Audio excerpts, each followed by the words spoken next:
March 24, baon serye. Yan, nagluto nga pala ako ng ham para sa ulam ni Ate Abby.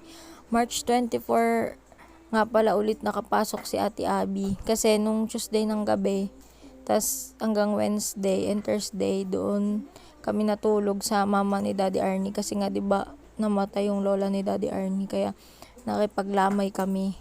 Kaya Friday na nakapasok si Ate Abby. By the way guys, ayan nga pala yung ginawa ko sa ham. Tinupi ko sa gitna. And then hihiwain ko siya ng paganyan. Yan. Tignan nyo na lang kung paano ko siya hiwain. Kasi gagawin ko siya na parang bulaklak. Yan, hiwa-hiwain nyo lang ng ganyan hanggang dun sa dulo. And then pag nahiwa na lahat, iro-roll yan. Ayan, iro-roll siya. Tapos i-secured nyo siya ng toothpick. Pero wala akong toothpick, kaya ang ginamit ko yung pasta. Pinutol ko lang yung pasta ng spaghetti.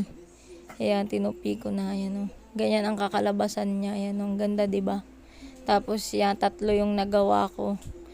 Doon na tayo, mag-assemble na tayo sa baunan niya. Ayan yung kanin niya, minold ko lang doon sa flour na molder. Tapos yan, lalagay na natin. Ayan, pahirapan na naman po bumagsak ang kanin, no, diba?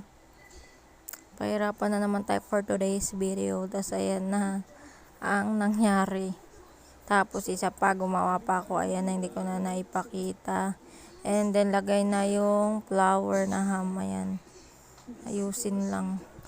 So, diba para maiba naman yung design. Yan, ang cute, diba? Cute ng flour na ham. Tapos yan yung pangatlo. Yan na siya. And then, maglalagay ako ng prutas niya. Ayan yung prutas niya, apple. Tapos iniwa ko lang ng ganyan. Yan, lalagay ko na yan lang. O, diba? Ganyan lang. Yun lang baon niya.